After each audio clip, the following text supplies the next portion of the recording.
Let's turn our attention now to the ongoing turf war between Uber Taxify and metered taxis. The rivalry continues despite a number of consultations and meetings between various stakeholders last year. Just recently in Pretoria, a Taxify driver, Siyabonga Ngcobo, was kidnapped. He was then put in the boot of his car and set alight, allegedly by metered taxi drivers. However, their association has come out and said, definitely not, that was not us. Just a day later, 2 metered taxi vehicles were torched in what is believed to be an act of retaliation.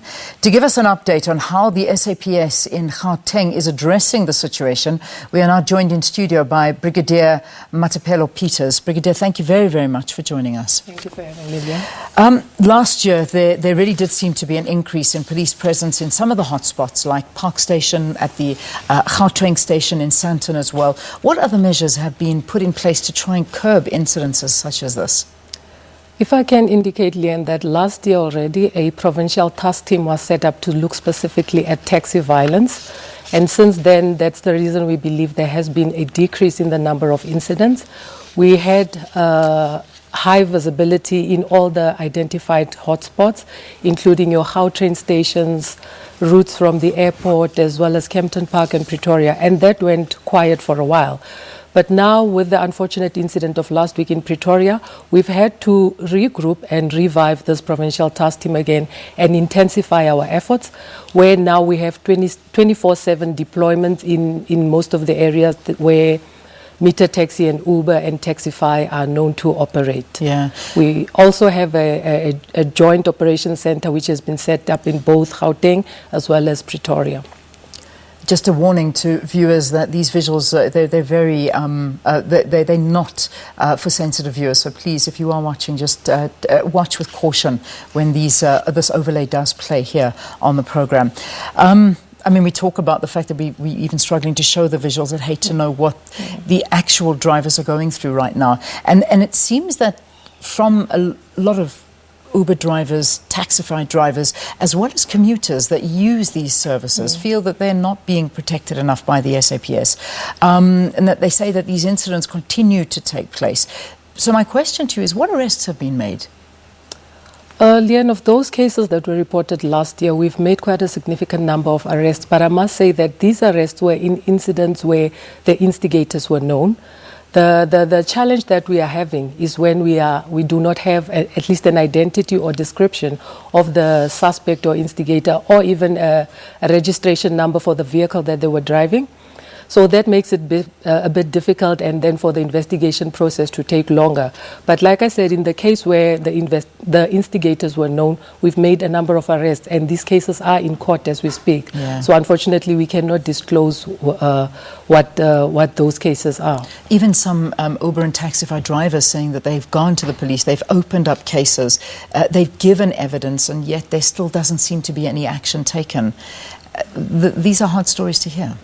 It is hard, Lian, but like I said, on Saturday, the Provincial Commissioner led this task team and revived it, where we will be intensifying not only the preventative work in terms of police visibility, but also the detective in relation to investigations of these cases. Because, like I said, where the suspects are known, we have been able to arrest them and to take them to court. Now, if I can just indicate that with the incident in Tshwane last week, where the victim was burnt in the boot of his vehicle, there has been some significant progress in this case, and we are confident that we will be making arrests soon.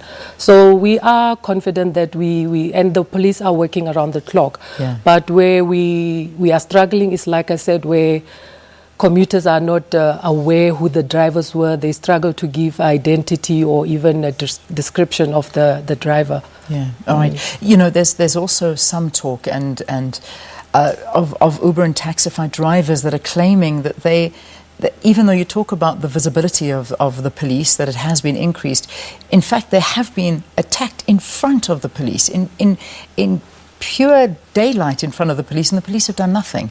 They've just stood there and watched on. Now, this must upset you as well as anybody that is feeling that the police are meant to be protecting these drivers, and yet they are not. In cases, Leanne, where these were brought to our attention, I remember specifically there was one incident where there was a video on social media. We requested for the people that were affected by this to come forward and give information to the police. What we are encouraging the public to do is that as and when you experience something like this, speak to the police immediately, because what we find is that people would rather go to social media or to even radio or television news to go and report such things.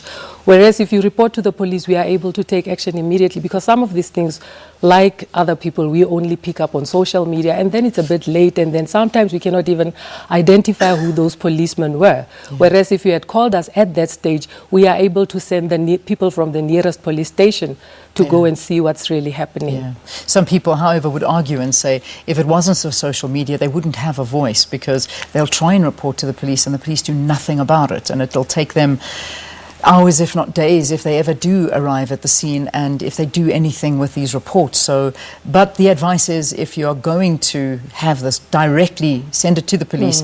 And perhaps post it on social media as well, and that might speed up the process as well. It might. Yeah. I need to ask you as well. Obviously, there's a new transport minister in place, Blade Nzimande. Hopefully, more will be done there. And more importantly, there's also a new police minister in town, the General Becky Cele. Have they spoken out about this at all? Are there going to be consultations that you know of between the different transport taxi industries and the police as well? I cannot say for sure, Leanne, but what I know is that the new minister will be meeting through the national commissioner with the various provincial commissioners, and it is there where they will be discussing all the crimes in the respective provinces, and we believe that taxi violence has been one of the problematic areas for Gauteng, so the provincial commissioner will be raising this when they get in touch with the minister. Thank you for talking to us. Thank you very, very much for coming into the program. Brigadier Matapelo Peters talking to us from the SAPS in Gauteng and what they are doing to try and curb the killing of these taxi drivers all over. It seems to be revenge killings, and also towards Uber and Taxify drivers being killed in this latest incident. Siyabonga Ngcobo, who was locked in his boot, and then of course that car was set alight. Devastating story, it truly is.